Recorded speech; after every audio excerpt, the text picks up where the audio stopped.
Welcome everyone to the Cardano Effect podcast, episode 7. The purpose of this podcast is to take high-level developer information and projects that are occurring within the Cardano sphere and break them down into bite-sized, consumable pieces of information for everyday use. I'm your host, Philippe, and let's get this podcast started. So before I start this podcast, I wanted to thank everyone on the Reddit community, in Telegram, and Twitter, and on YouTube. Our subscriber count, the followers, the critiques, they're increasing, and we love it. So keep on sending your comments, keep on sending your critiques. And for those that are sending questions to thecardanoeffect@gmail.com, we are reading them and we will bring them up in a future episode. We just have a lot of questions coming from all over the community, so we're trying to figure out how to manage the time. So moving forward, I also wanted to give two special shout outs, one to Christian and Kyle. These are two people that have been helping us behind the scenes. We also launched a podcast and audio versions on SoundCloud and various other podcast streaming platforms. And they are the unsung heroes behind the Cardano Effect. They put in a lot of work. So if you see them around in, whether it's a Telegram chat or on YouTube, just send a thank you, because without them, the quality probably wouldn't be as great as it is.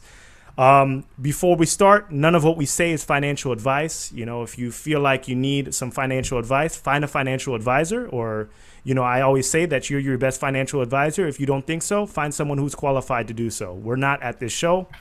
Current events, I know the bear market is tough, so hopefully this podcast could be a sort of a reprieve for everything that's going on. But I'm more bullish on Cardano than ever, so hopefully this podcast can cheer you up. I know the markets are tough, but hang in there and make sure you leverage your risk. So with that being said, I'm going to pass the baton over to Rick. By the way, it's only Rick and us, and Rick and myself for guests today. Sebastian is at Plutus Fest already. He works for Emergo, so I'm sure he has some internal meetings to do before the actual conference. So we're missing Sebastian today, but it's going to be Rick and I, and we have a special guest. So without further ado, I'm going to pass it over to Rick. Rick, how are you doing today? Hey, Philippe, I'm doing great, and thank you for the introduction. And so this afternoon we have our guest is here, Mr. Alan Verbner. He's a computer engineer who graduated from the University of Buenos Aires. He founded ATIX Labs, and he currently works for Team Grothendieck of Input-Output Hong Kong, if I said that correctly. Grothendieck is, I think, the correct pronunciation of that. And I've got a little bit of history on Grothendieck and where that name came from, and then we'll have Alan step in here. So Grothendieck, the team has been named after Alexander Grothendieck, a German-born French mathematician who became a leading figure in the creation of modern algebraic geometry. Team Grothendieck has been committed to Ethereum Classic by IOHK in order to build a Scala client for Ethereum Classic based on IOHK's ScoreX framework. So that's a little bit of history behind the team. And next up, we have Mr. Alan Verbner. So, Alan, how you doing today, and where are you calling in from, sir? Hello, guys. It's a pleasure to be here with you on this podcast. I'm in Buenos Aires, Argentina, far away from everything, I guess, down south of South America, so the bottom of South America. So as you said, I'm a software engineer. I've been in this industry for about 10 years, let's say. And I co-founded a software development company named ATIX. We have been in the industry for 6 years now, and we met Charles about 3 years ago. And you can do the math, but we started working on Cardano-related stuff since then. As you said, we have been part of Grothendieck team, which is a Scala, Ethereum Classic, specialized team. But we have also done some stuff for Cardano, so we can chat about that later. I think it's quite important to tell you guys about the place where I came from, because it will make more sense to you to understand why we are involved with cryptocurrencies. So Argentina is a crazy country. I'm not sure if you are all aware of it. I did my homework, and I have some rough numbers just to tell you about our situation. For example, can you guess what's the inflation rate in Argentina at the moment, like for the last year? Can you imagine that number? I think it went down like 50%. No, but I'm talking about, the inflation rate is, okay. Oh, no, I have no idea what the inflation rate is in Argentina. I think in the U.S. it was approaching 3%, 2.6 or something, but what was it in Argentina? Well, in Argentina it's 40%. Wow. 40%. So just the last year. And actually it's funny because Sebas came to Argentina around March, I cannot exactly remember the date, but he was around March. And I met him a month ago in Korea. And when he came, we had the $1 was equivalent to 20 pesos. And when I met him in Korea, it was $1, 40 pesos, right? So yeah, that's crazy. I can see your face, Philip. Yes, that's the country where we live in. And by all means, don't believe this country is like a war zone. So we don't have war, luckily. But we have those kind of things that makes our lives more difficult. We have, I always say that we have a part of our brain, like continuously thinking about inflation and money and all that kind of stuff. And that's why we have one of the biggest cryptocurrencies communities within South America, at least. And I have more data for you. For example, we have about 30% of 30% of our population is under the poverty, is poor. We have former government officials in jail because of corruption trials. And this is a really specific thing, but in 2001, we had a major crisis. Before that, we used to have a peg between dollar and peso. We have 1 peso was equal to $1. And in 2001, that stopped working somehow. And people got their savings stacked in banks. Actually, we have a word for that. It's corralito, which is like I don't know the translation, but it's like a fence. So people wasn't able to retire their savings from the banks. And then if you had dollars, then they converted them to pesos at a specified rate, which was $1 was 140 pesos. But then everything changed, and it was up to the free market. And a lot of people with a lot of savings that they were working really hard to keep those savings in the banks to be just to spend when they get old, and those savings were gone. So I still remember, I was a little kid, but I remember old people going to the banks, and with their keys, they were like just beating the doors of the banks, asking for their money. And it was really, really sad. So as you can imagine, we are used to bear market somehow. And we are used to think about,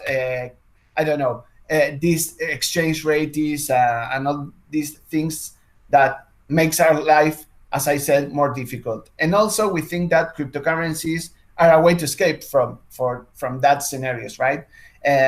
So yeah, that's how we got involved into cryptocurrencies.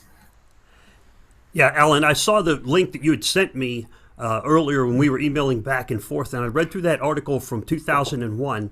And because it started around December of 2001. There were many days of unrest that got very violent. And in the United States, that where we're at is, that kind of news was a little bit obscured because of what was going on after September 11th, 2001. So all of the happenings going on down in Argentina, I wasn't situationally aware until I read that link that you had sent me, and I read through it, and I realized basically there was a run on the banks. Exactly. And it's the kind of situation in the United States where I read about these in fiction books and stuff like that, where you have a run on the banks and it causes a catastrophic area. But there have actually been a lot of countries in the last century who, when they came into crisis, there has been a run on the banks, and people tried to go withdraw their money, and the banks would issue so much money per person, and at some time early in the day, they would just shut the doors and say, nope, we don't have any more money left to give you, so go about your business until, I guess, basically they print more, they get more money shipped in. Is that kind of what happened in Argentina when it was a run on the banks and they had to shut the doors? And Exactly. But the truth is, I think some privileged people were able to get their funds out of the banks, but the common people like me, no, we weren't able to get our savings or our funds from the banks, and the banks literally shut down their doors, and people was just waiting outside to look for their money. And it was really, really crazy. Besides the riots and all the violence that happened, then you start thinking, like, why should I trust in a bank, right? It's crazy. I mean, it as you said, it only happens in your fiction books, but that happened to us. And it was, I was reading this book some time ago about it's something like the unauthorized biography about money or something like that. And Argentina is within the main examples because banks in here did what they pleased. So yes, that's exactly what happened here. But don't get me wrong. I mean, I do trust in the country itself somehow because I do own a company. We have 50 employees. We develop software for a lot of companies. So we trust in the country in a weird sense, but we need to deal with these kind of issues every day. And we have a lot of poverty, as I said, and that's why we are also part of an NGO, which is a non-governmental foundation that helps people to try to get them or to try to force them to get into social inclusion through cryptocurrencies and blockchain or distributed ledger technologies. So there is a lot of room and a lot of things that we can do from here. And actually, if you think about this, Bitcoin started around 2008, 2009, right? That's when you Americans had that great crisis that spread over the world. So we could have created the Bitcoin in 2001, I guess. We weren't enough. Yeah, that's pretty amazing, the story you laid out there. So the crisis in Argentina in 2001, and Bitcoin didn't come around until 2009, and most people didn't know about it. It was very obscure at that point. And so somewhere in between, I was reading some of your other information you had sent us where somewhere between 2001 and 2009 is when you discovered cryptocurrency, or is that when you decided, hey, I want to give people a way of getting their money without the banks holding it back from them? When did you really first start getting into crypto? Okay, that's a funny story. So our first employee and one of my closest friends, he needed to get some payments, and in Argentina you weren't able to buy dollars or receive dollars some time ago. Yeah, that sounds crazy, but we had that prohibition. And then he brought this idea of trying to use Bitcoin to do so. And then I started reading some blog posts, and I said, "Oh man, this is wonderful. This is beautiful." And then we moved our offices to a place which is called the Bitcoin Embassy. It's not an official embassy, of course, but it's one of the biggest hubs of blockchain-related companies in South America. So we moved there. We wanted to be in the eye of the storm, and we wanted to have our feet on the cryptocurrency mud, let's say. So we started working there, and then that's where we met Charles.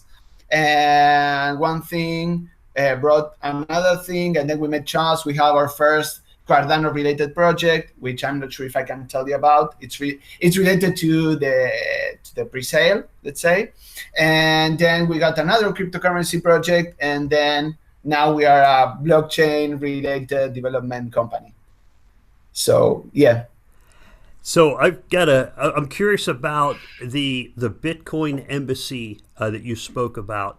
That was in Argentina. It seems like adoption is a lot further along than in the United States. I mean, basically, adoption is further along by force. Like this serious need arose, And so I think it's better in Argentina, apparently, from everything I've read and based on the information that you've sent us. And I noticed that the Bitcoin embassy that you spoke of, there were many different cryptocurrencies there. You had IOTA, Monero, Bitcoin, and you were there representing Cardano. And how did that work out, like with the developers? Do the developers cooperate more between the different cryptocurrencies at this Bitcoin embassy thing? Yes, it's an interesting question. So first of all, I might say that even though we really like Cardano, and I can explain to you why later on the show, we are really friendly. I mean, not just me, all the community is really friendly amongst the others. So for example, we hosted this meetup, which was IOTA versus EOS versus Cardano versus Monero, something like that. And we were like 15 minutes presentations where we were showing the good things and the bad things about the cryptocurrencies that we know most. But we have really great developers in here. Probably not in terms of Cardano, we are the only ones that we are really close to that project. But we have people from EOS, from IOTA. We have people from RSK, and great frameworks were developed in Argentina, like Open Zeppelin, which is almost now a standard for smart contract development. We have the Decentraland, Ripio Trade Network. So we are a place with a lot of ideas, and I think developers are quite friendly here. Obviously, cryptocurrency space is a little bit mean somehow, and most of the people is price driven. As you said, Philippe, when you started, bear market is a problem now, and everyone might be sad. But for example, I returned from Chile, from a Latin American conference. It's called La BitConf, and it was full of people from around South America, and it was really friendly, and we were all shaking hands and discussing projects. So we are really friendly. We don't see each other as competitions, like in a good way. Let's say we are a healthy competition. We have a healthy competition in Argentina, I guess. I guess it's because also, correct me if I'm wrong, the use case for crypto is different in Argentina than it is in the United States, as you were saying before. Argentina, it's more of a hedge against inflation and ridiculousness that's happening within your own currency, versus in the US, it's, more driven like, I'm going to race this up to the top and see which one moons first. But, I think it's very interesting, the entire story of Argentina, because when Nicolas came and we were talking about developing countries and how currencies just hyperinflate overnight, the reason why I think this is interesting is because I think that these are precursors to what's going to happen to more and more countries around the world. And the United States is sort of hedged against this because they kind of run the economics behind the world. But people in the United States need to be aware also that the same things that happen to countries that are falling apart as far as their currencies can happen to Western nations as well, big conglomerates and European nations. Their currencies can fall under too. So, I'm not saying that the US dollar is going to hyperinflate overnight, but there could be a situation where hyperinflation does occur. I mean, we have a lot of debt, and that definitely could be an issue. So I have a quick question for you as far as use case. So are people just using Bitcoin and cryptocurrencies as hedges against inflation, or do they see more potential in different use cases? Because last week we were speaking to John, or earlier this week, and he was saying that there are blockchain solutions for whether it's supply chain management or putting real estate on blockchain. Do you see some of these use cases happening in Argentina, and can you elaborate if they are happening? Yes. So first of all, I want to say that even though this doesn't happen in the States, what I think it's a good opportunity for all of us, I mean the whole humanity, to think about these topics. Before cryptocurrencies, I wasn't used to think about economics social impact, and think about the government, the banks. Do they make sense? Do countries make sense somehow? So before cryptocurrencies, I was just a person looking for technology, but now, I mean, it opened my mind. So I think cryptocurrencies are or blockchains are a call to all the people around the globe to start thinking about those issues. And related to use cases, yes, a really good use case for, at least for Argentina, is related to transparency, because we have a lot of corruption, and it's really into the government. You know, it's not just about private companies' corruption, which you can always find those kind of cases, but the government is quite corrupt, and that's bad. I mean, corruption affects not just someone that gets richer, but it affects the people's lives. People get poor people that doesn't get proper health systems. Probably it's because that money was used to pay some bribe or anything related to corruption, right? So transparency, it's a really good use case for blockchains, and we have been working with some projects related to that. Also, as you said, asset tracking is a really good use case. Also, creating these payment systems, avoiding third parties, it's also a really good use case. Document notarization, another one. But those are more related to companies and private institutions that want to get into blockchain world. But if you ask me about the social impact that blockchain produces, we can say social inclusion and financial inclusion. One thing that it's getting really popular here is about identity, being able to store and own your own identity with using a blockchain-based technology, because we have a lot of plans here in Argentina to help poor people. So if we can track and let the users handle their own information, they can get better services. So yeah, there are a lot of kind of projects in here, and they are really interesting. And we are still discovering new ones. For example, as you mentioned, real estate, it's a really good one, because imagine this: real estate here, it's quite expensive, as probably in most of the countries. But what if I have some savings and I want to start investing on something, but I can't, because I cannot buy a flat. It's too expensive. What if I could, instead of investing in the whole flat, I can just buy a small fraction of it, a couple of square meters that I can pay with my savings.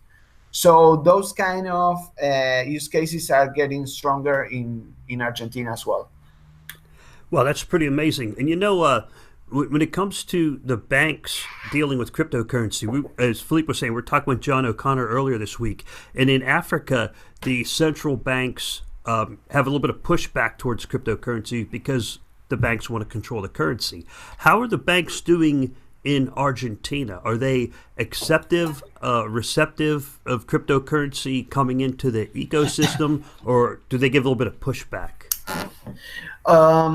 Well, let's state this in this way. So they are not strictly against it, like in Chile, because we have cryptocurrency exchanges here and they can use bank accounts. In Chile, they are closing their accounts, so they cannot operate. So that's a difference. And we have had a lot of conversations with banks in order to help them to use blockchain technology for their internal processes. Of course, they are not eager to do the change because their core system might be old and they just want to earn money.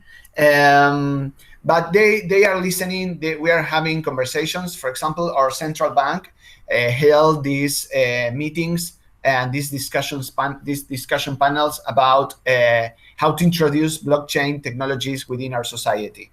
And that being said, it's not like they are going to introduce it just like tomorrow, but they are thinking about it. So I think that's a good sign, even though always regulations kills innovation. I think they are they are listening. At least they are listening. They are not saying no. They are not pushing back. We don't want to hear about blockchains.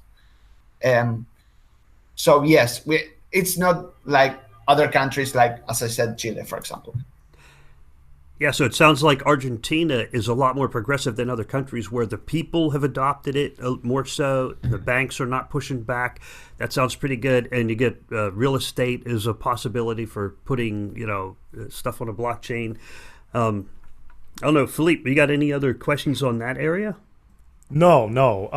I kind of wanted to segue. We are getting to the second half of this interview. So I wanted to segue to why Cardano? I mean, there are tons of other cryptocurrency projects. And as you mentioned, at the Bitcoin Embassy, there are other projects that are working as well. Why Cardano over anything? And are you is this your favorite cryptocurrency, or why? How did you get here? Okay. Yeah, well, I'm a little bit biased because I work with Ethereum or Ethereum Classic, which it's Ethereum, let's say. And also, I'm really involved with Cardano. So I'm not. I can't say like it's like which one would you choose, your mom or your dad? I don't like choosing like that. I like to have options. But what I can say is that I really love the different the approach that Cardano is taking amongst other cryptocurrencies. And you might ask me why. Well, first of all, I think it's research oriented.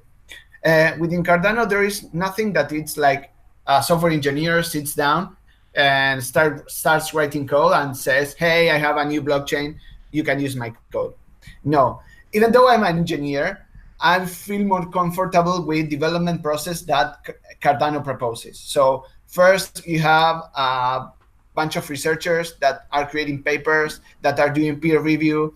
Most of them are presenting their papers in conferences. So that's quite big, right? Then you have two different teams. You have formal verification teams and you have prototyping teams. So they create prototypes and they formally prove, which is they use mathematical processes to prove that the papers do what they need to do. And actually, one of our team members is working on a formal verification team within Cardano. I cannot tell you exactly what he's doing, but he's proving some stuff related to Ouroboros.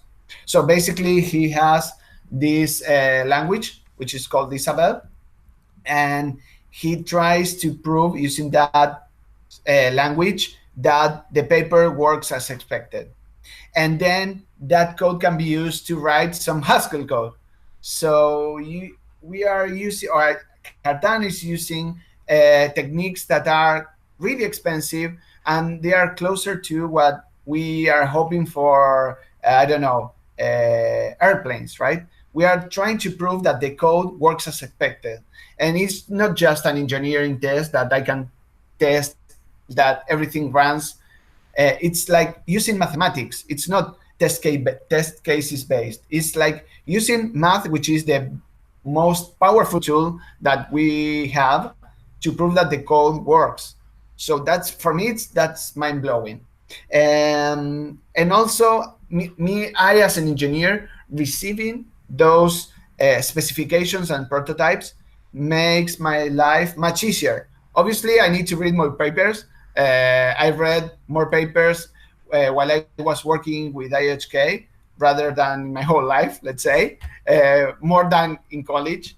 But that's quite unique because then I have a specification and then I need to just start coding. And I need to deal with engineering problems, but not with cryptocurrency related problems. So for me, that's quite unique. I'm not sure any other blockchain is following the same steps like research, formal verification, prototyping, and engineering.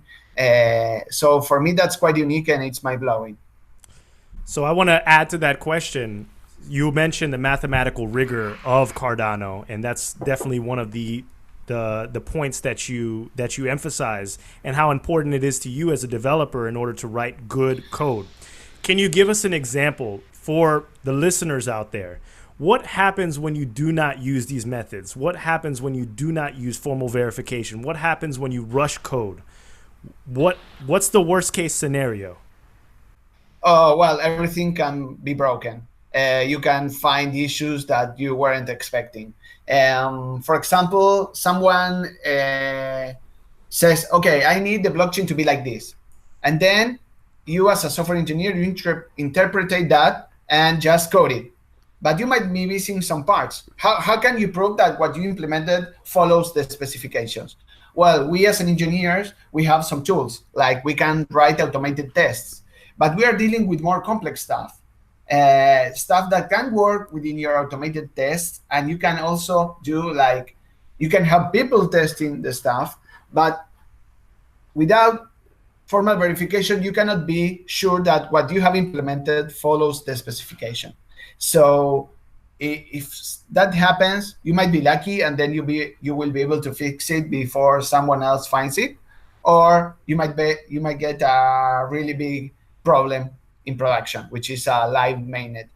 It's important to say that when we build blockchains, we're dealing with people's savings and people's money. And a bug there, which is a bug, is an error there, might break stuff really bad. And we are not dealing with just a website that shows kitties. We are dealing with people's money and people's businesses, So for me, that's really important.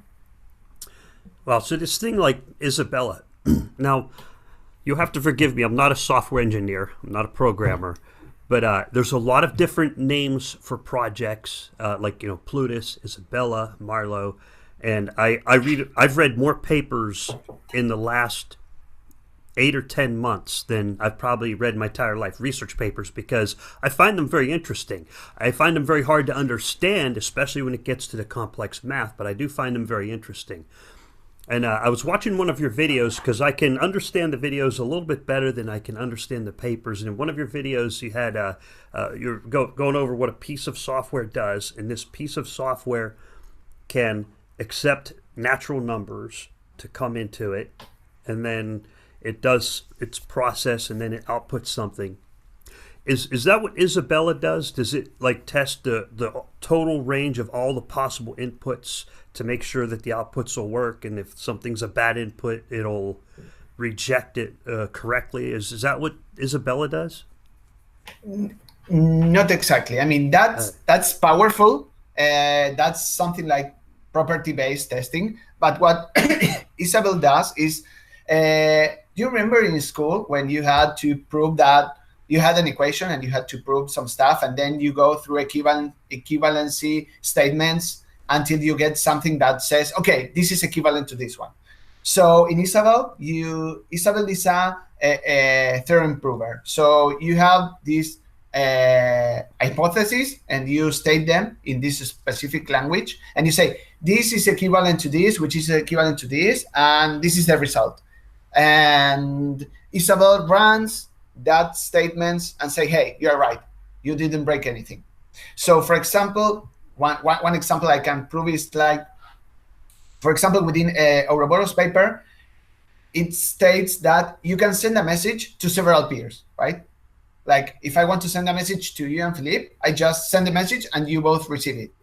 But in real life, you don't have that kind of construction. You cannot send a message, or I mean, it's harder to just send a message to both of you at the same time. So what you can do is to say, hey, I'm going to send a message to you, and I'm going to send a message to Philippe, right?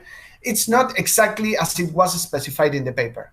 So one thing you can prove is that stating that I can send a message to you at the same time, it's the same as sending a message to you and sending a message to Philippe. And that's kind of things that you can prove using Isabel. And that's proved using math and logic, which is completely different to running some experiments and making sure that it works. It's something that using logic rules, you get to that result. Okay, cool. That does give me a better understanding. Thank you for explaining that. And if I can understand it, if you could explain it so that I can understand it, I'm like the average guy. So then the viewers will maybe better understand it. So if I have to ask the dumb questions, please forgive me. There's another. No, it's fine. It's fine. Okay. Maybe you're used to it. There's another really cool piece of software that's in the Ethereum Classic ecosystem called Mantis. And Mantis, well, the reason I like Ethereum Classic is because it emphasizes immutability as opposed to Ethereum. Immutability is emphasized, and decentralization is heavily emphasized, along with a bunch of other technologies. And inside there, you got this Mantis client. And I'm an Ethereum Classic fan, and Mantis is kind of like the thing that handles transactions and all that stuff. And I was wondering how much of this Mantis from Ethereum Classic, I look at it as kind of a black box. How much of it can be unplugged from Ethereum Classic and then plugged into Cardano so it can handle all that cool stuff that Ethereum Classic does, like the peer discovery? Is most of Mantis going to go to Cardano, or how's that going to work? Well, I'm not sure if I can speak about that, even though I know the answer. What I can tell you is that, for example, Mantis was used to launch the IELE and KVM testnets, which is a testnet that it's running KVM and IELE, and those virtual machines, which are in charge of executing smart contracts, are going to be used for Cardano computing layer. So we use Mantis to launch a testnet to be used to test those virtual machines and let people to start playing around and creating smart contracts. That will be soon ported to Cardano. Obviously, I was not involved in the project, even though the code that was used was written by the Grothendieck team. Understand. I wanted to segue to another ETC question. Just to let the viewers know, I am familiar with the ETC project, but Rick definitely has more experience in the ETC community than I do. I haven't really delved deeply into the project, but I've been reading a little bit and trying to understand what's going on. The reason why I want to bring this question is because people send me personal comments about it, so I want to address it now. And for some reason, they think that I can answer it, but I'm going to give the best explanation. Basically, there's this whole issue with, in the bear market, ETC's running out of money. So the ETC dev team, I guess they're low on funds and they ran out of money. But what I was checking on the ETC website, there's multiple teams that are contributing to the project. There's the ETC dev team, then there's IOHK, the Grothendieck team, the ETC Cooperative, ETC Labs, and then Ethereum Commonwealth. So how people can visualize it is they're all contractors building on this project. So you have a whole bunch of contractors in your house. You have someone replacing your floors. You have someone replacing your appliances, someone replacing your roof. If the person that's replacing your roof runs out of money, it has nothing to do with the person that's replacing your floors. And I don't know if that's a good understanding of this whole situation with the ETC dev team running out of money, but people seem to assume that it's IOHK that is running out of money for this project. I don't know if you can get into any more detail, but I think people want to know that. Yeah. So I think your example is quite good, actually. I think within amongst ETC community and amongst ETC development community, we have different teams with a core agenda, which is maintaining Ethereum Classic network and Ethereum Classic clients, but we don't share the same agenda in terms of everyday tasks. So as opposed to other cryptocurrencies where you have a core development team, which are maintaining the whole infrastructure, which means that, for example, in Bitcoin, you have a Bitcoin core developers, and they create the code and they submit code changes. Amongst Ethereum Classic, you have different teams which are doing different things within the protocol. But one thing that it's not exactly correct within your example is that you have different contractors, but we are all fixing the same stuff at the same time. So if one team runs out of money, you can still have other teams building the same stuff for you. So it's not like you will be alone in the dark without any help or any clients to run. Each team is in charge of almost the same stuff, so they do not depend on the same funding sources. For example, IOHK funds Grothendieck team, but there are other teams that are funded differently.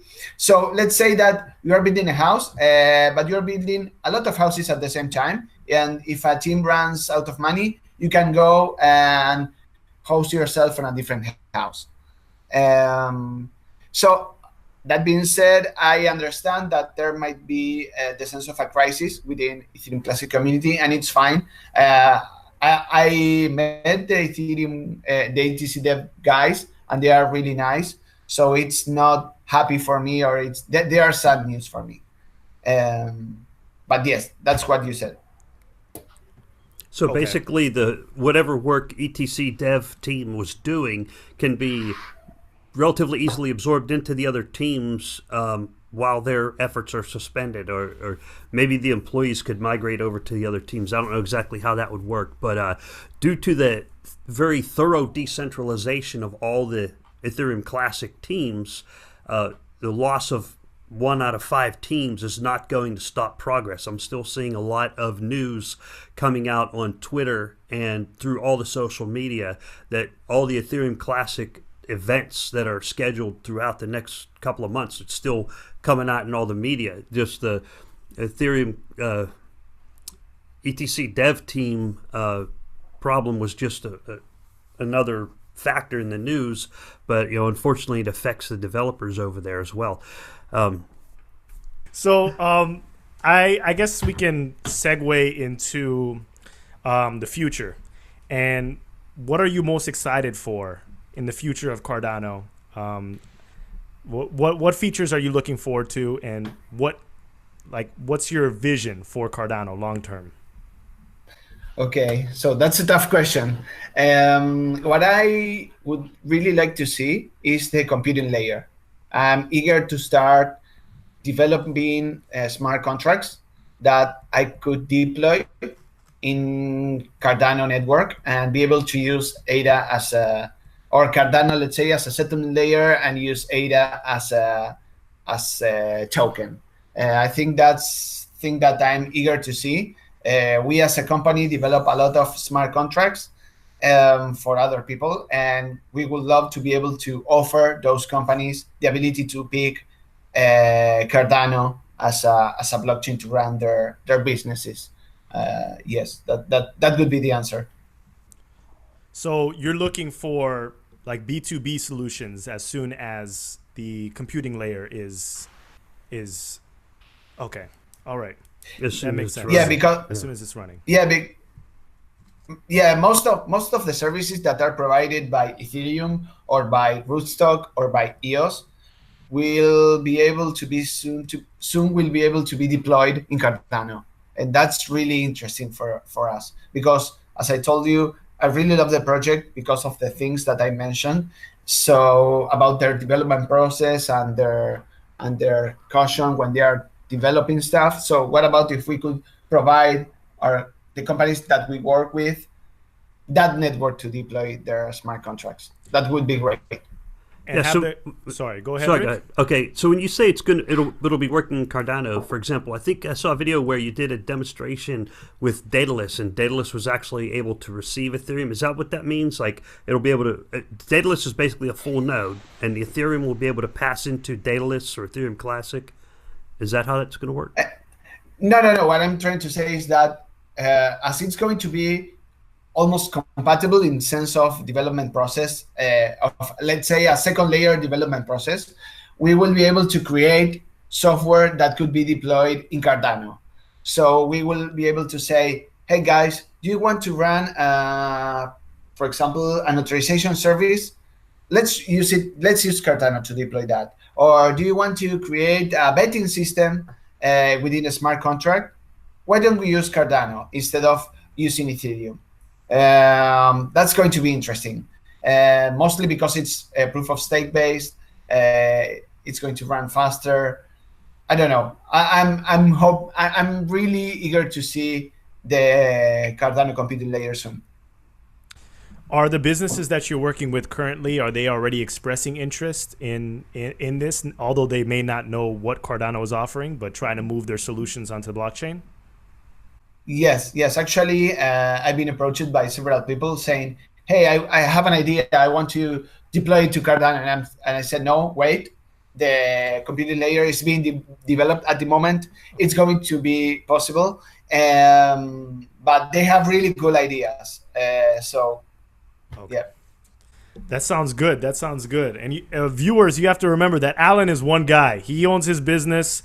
There are multiple Alans around the world that are waiting for the deployment of the computation layer. So I think this bodes very well for Cardano.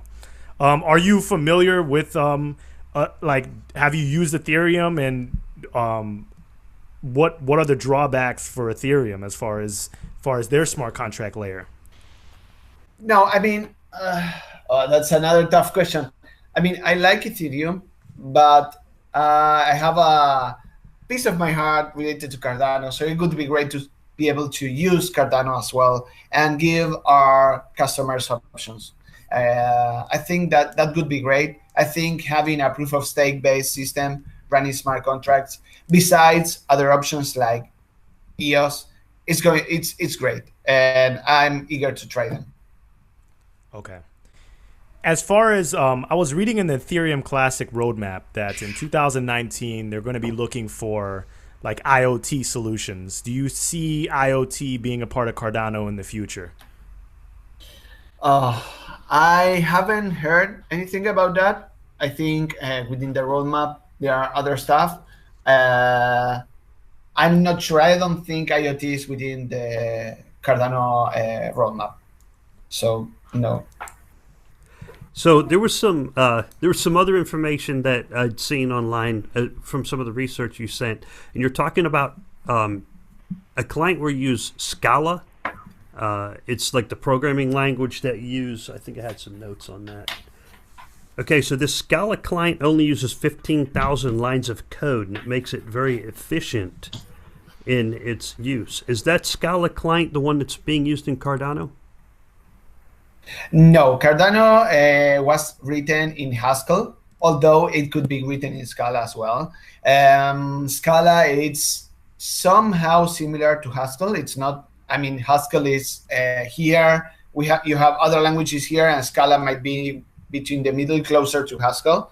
It's hard to explain, but no. Although the IELE testnet was written in Scala. So Cardano, it's entirely written in Haskell, which is similar in Scala in the sense of both are functional programming languages, and they share some concepts, although Haskell is more pure, let's say. Okay. How was your transition? I mean, how competent are you in Haskell? And if you are, how was your transition from Scala to Haskell? And was it a easy learning process, or was it a difficult learning curve? Well, at least for me, Haskell is quite difficult, but we participated. We were students in the Haskell Barbados course, which was held past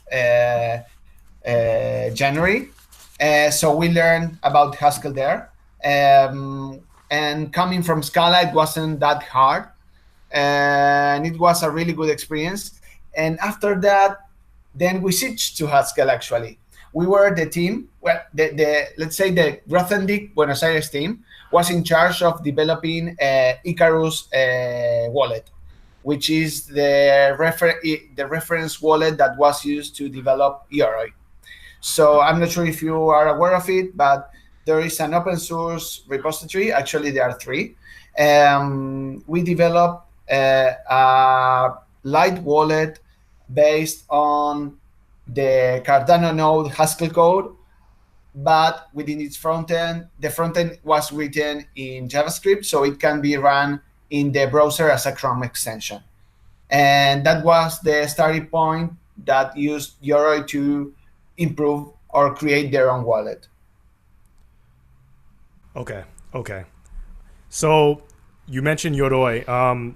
Is this Are you a fan of light clients, or are you a fan of like what's your wallet of choice? Do you like dataless, or do you like the lighter the better?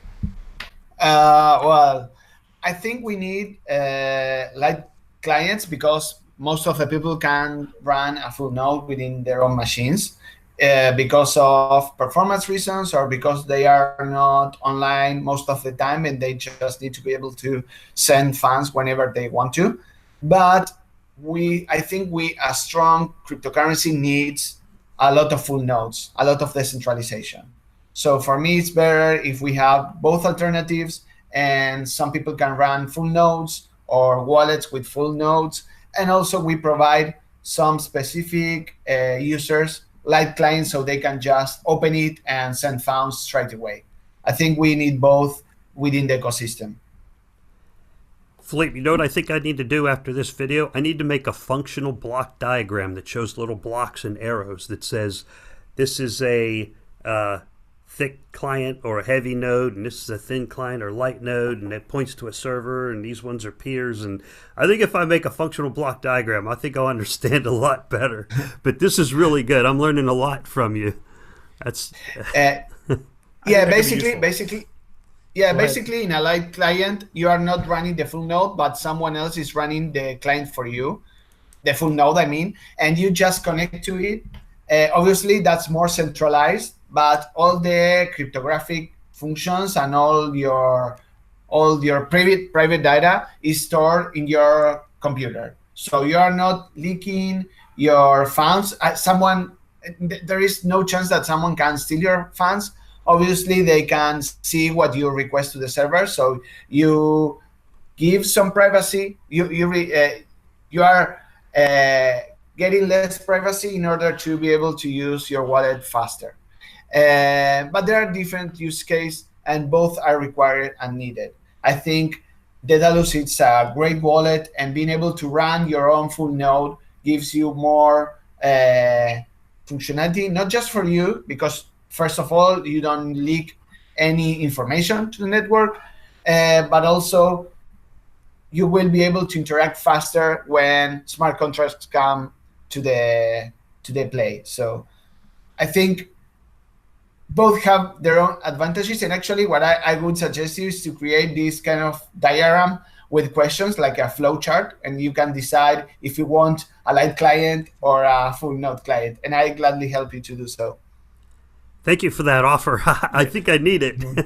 I think the community would be of use for it. And they can figure out exactly based on the amount or how they feel about their stake, whether or not they want to use Daedalus versus Yoroi or whatever clients are out there for them. Yeah, and something I just learned that was great there is that, you're using the thick client or the heavy node, the Daedalus wallet. If you're using Daedalus, you're not leaking information out. But if you're using the web browser with a plugin, then there's certain information. I like the way you explained that. There's a trade-off. You're gaining speed, but you're losing some functionality. So that's a good summary. Exactly, but it's important to say that you are not in risk. So you are not going to lose your funds unless you make a mistake, but the wallet, it's not going to allow you to lose your funds. So that's important to know. All right, so here's the questions from some things from Reddit. These are really good questions here. First one's about sports teams, I think. Boca Juniors or River Plate? Boca Juniors. Boca Juniors. All right, that was from Reddit user. What is that? I don't know.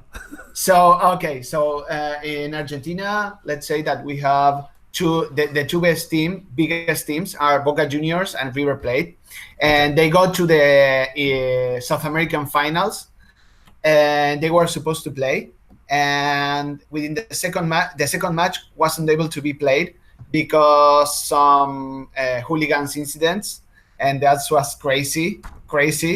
And now they are going to play in Spain. So that explains a little bit how the country is. Okay. All right, that explains why Reddit user KO0112 asked that question. Yes. It's very, very relevant. Yes. Yeah. All right, the next question, I think I can answer this one. This is from Audi2053, and the question is, Would IOHK leave the Cardano project after 2020, even if the roadmap isn't totally completed? And I think my answer to that question is, if they're contracted till 2020 and the contract runs out and they're not recontracted, then the answer is yes, they would leave after 2020. But if the roadmap isn't totally completed, the roadmap in its current state is simply what the roadmap is today. But software is never done. By the time this roadmap is done, there's going to be another roadmap. Is that a fair statement? I think so. Yeah.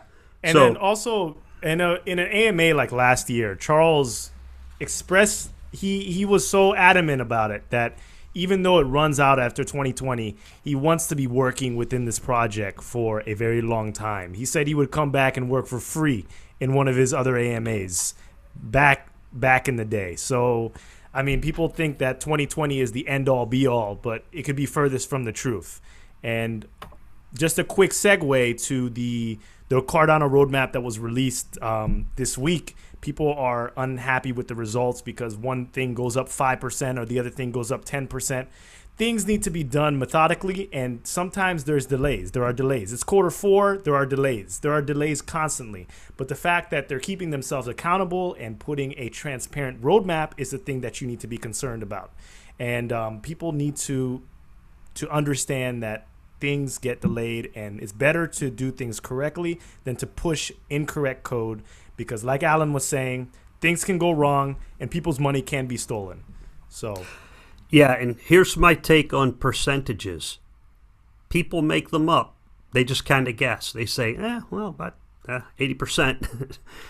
There's no real good measurement for percentages. Nobody understands what they are. And, Philippe, I got to tell you a funny joke. Ruslan was on Telegram this week. And you know how right now blockchain is very early in development. Cardano is very early in development. And people keep saying, it's a fair question. It's a good question to say, when staking, when Shelley, when Lambo, they ask these questions. And Ruslan's comment to me was, it's like people are walking around a construction site asking, where's my kitchen?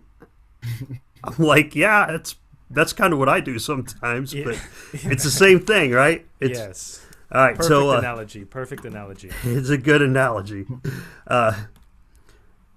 So here's another question. This would be a good one for Alan. What does Team Grothendieck do, and what is the team's next major milestone? This is from Reddit user CSV66. What does Team Grothendieck do, and what is the next major milestone? I think we touched on what they do.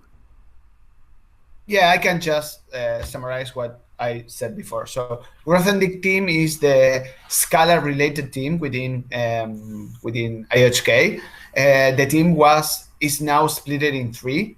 Some people is working on the next release of Mantis, Ethereum Classic Mantis. Actually, it's going to support Ethereum. So it's, let's say, Ethereum Mantis. Another team is working on Cardano-related stuff. I'm not sure I can speak about. And we are working on a different stuff, blockchain-related stuff. So Grothendieck team is, let's say, it's the Scala-related IOHK team, and we are working on different projects within IOHK. Okay, all right. So that's the different projects in IOHK, summary of what you were talking about earlier. And there's a few other questions from the same user, CSV66. What is the team's single greatest achievement so far? Okay, so what I could say is that we started, so a year ago, 2 years ago, we started working on this Ethereum Classic client, and we started with a blank sheet and the yellow paper. Yellow paper is the paper that states how Ethereum is supposed to work. So basically, we read that paper and create a implementation from scratch of that paper. And for me, it was one of our biggest achievements. We did it within a year. We learned a lot. I think I'm really proud of it. That's good. Rick, do we have any more questions for Alan? So here's the next question from Reddit user Vigums.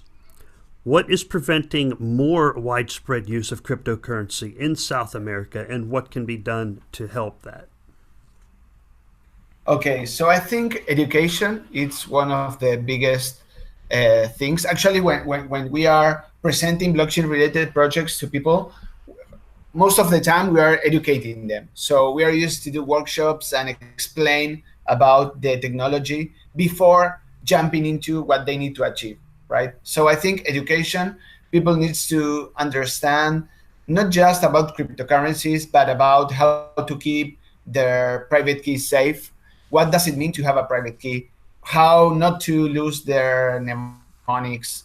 I think education is the first blocker. Then we need to deal with regulation, probably, because when we get more people on board, probably the government will do something against it. I don't know. So I think then we will need to deal with regulation and innovation. You know, that's good to hear, because that's probably what a lot of other countries will start to face in the future as they try to achieve more widespread adoption. I know personally, one of the biggest barriers I've run into with me adopting blockchain myself, and when other people ask me and they say, hey, Rick, how do I do this? How do I get into cryptocurrencies? The kind of barriers that people run into is putting their personal information, like signing up on Coinbase or Bittrex or one of the exchanges where they want to make a purchase of cryptocurrency, is taking all that personal information and basically doing everything your mom told you not to do on putting your personal information on the internet and plugging your birth date and all of your KYC data. That to me appears to be the biggest individual person barrier to adoption. But that's good to hear that things like education and public knowledge and regulators getting a better understanding are all things that will help adoption in South America and pretty much across the world as well. One of the questions I had was from, viewers of my channel, on my YouTube channel, always asking about, they're always questioning about why Cardano is open source. As a software engineer, why is Cardano open source? And does that either inhibit or people are under the assumption that any blockchain company can come and just copy their open source code and then just, jump hurdles over Cardano, but it's not that easy. Can you explain why they're open source and why it just isn't easy just to, duplicate Cardano? Okay, so first of all, one thing that cryptocurrencies try to achieve is decentralization. And if you want to not to trust to someone, you need to not to trust in the code that people provide you, right? So can you imagine a decentralized system where you will put all your savings, but you don't have access to the code that is running it? I mean, that makes no sense to me. But also, it's not just that, and that's another thing that I like about Cardano. Everything that it's released by IOHK, it's open source in the sense that everyone can read it. Not just the codes and the repositories, but the papers. They are all free to download and read. So for me, it's about spreading the word, keeping things transparent, and allowing people to get access to the technology. That being said, I think that someone can take the code and improve it and send it back to the repo saying, hey, I have this proposal, I made these changes, I made this improvement, do you like it? And also people can just fork the source code and release their own cryptocurrency. And as you said, that's not easy because it's about critical mass. You need people using it. I can release my own cryptocurrency in 10 minutes. I can just launch a Cardano node and say, hey, connect to my node. This is my cryptocurrency, but that does not make any sense. But I think it helps also innovation within the space. So people can gather and try to improve the existing source code. So I really love open source. I use Linux I've been using Linux for 15 years. So. Okay, Alan, so for the last section of this show, I'd like to just open up the floor to you and ask you, is there any story you would like to tell us about your involvement with crypto? Okay, yeah, I have this kind of funny story. I cannot say if I have crypto or not, but the first time I bought cryptocurrency was a long time ago, and I bought Bitcoin at around 200, and then I said, wow, this is so cool. I just bought 2 Bitcoins, and it was really straightforward. I just enrolled into an exchange, bought those Bitcoins, and at the exact moment that I did it, I started looking at the ticker like every 5 minutes. And I was even able to start working because I was looking at the price of the time. And then I said, oh, it's going up. Then it got around 300. And I said, okay, I'm selling this. I earn a lot of money and I'm a super investor. That's it. And then when it was around 20K, I looked for those emails to remind me, you need to have a long-term vision, right? And this is this is not an investor advice or anything like that. It's just my personal experience. You need to think that this is not for everyone, like me. Probably I'm more, I'm biased against technology, so I think I make better decisions because I'm a nerd, which is false. But yeah, that was funny. I actually should print that email where I received the confirmation where I bought those 2 Bitcoins and paste them and frame them and put them on my wall like those, like those frames. That's a good story. I like that. I still do the same thing. Right after I make a little purchase, I'm looking at the ticker all the time saying, did it go up? Did it go up? No, it went down. It turned red. Stop looking at it.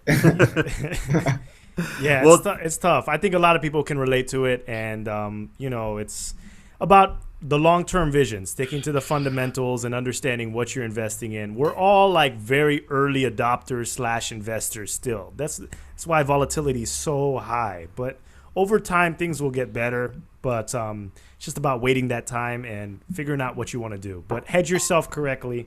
And none of this is financial advice, like I said at the beginning of the show. So with that, I'm going to wrap up the show. Thank you, Alan, for joining us. I really appreciate it. Thanks to all the Reddit questions. Thanks to all the supporters. Please like, comment, and subscribe. Our subscriber count is growing. Leave your critiques. Send us emails. We're reading through all of them. Although it may not seem we're getting to every single one, we are going to try. We have a lot of episodes that we're continuing, and we're trying to improve the product week by week by week. We have all-stars on our show all the time. Today we had another all-star, and it's just going to continue. Take and I will be at Plutus Fest next week, so expect some content from us. We're going to try our best. Once again, we're talking about the equipment that we're bringing. We're trying to travel as light as possible, so please have some patience with us, but we're going to try to get as much good footage as possible, and we'll be uploading it to the Cardano Effect and our personal YouTube channels. So with that being said, I'm going to let Alan have the last words if you wanted to have any last words. If not, we'll just wrap it up. And thank you, everyone, for watching Cardano Podcast, Episode 7. And Alan? Yeah, thank you so much for inviting me again. And I brought this. I'm sure that people that only will be listening to this podcast won't be able to see this, but I'm going to bring the shirt that we prepared for our teams. It states, no blockchain, no trust. So hopefully that helps everyone to start thinking about blockchains and this ecosystem, which is really, really, really interesting. All right. Awesome. Thank you for being with us, Alan. I very much appreciate it. Very appreciated. Thank you. Thanks, everyone. Bye.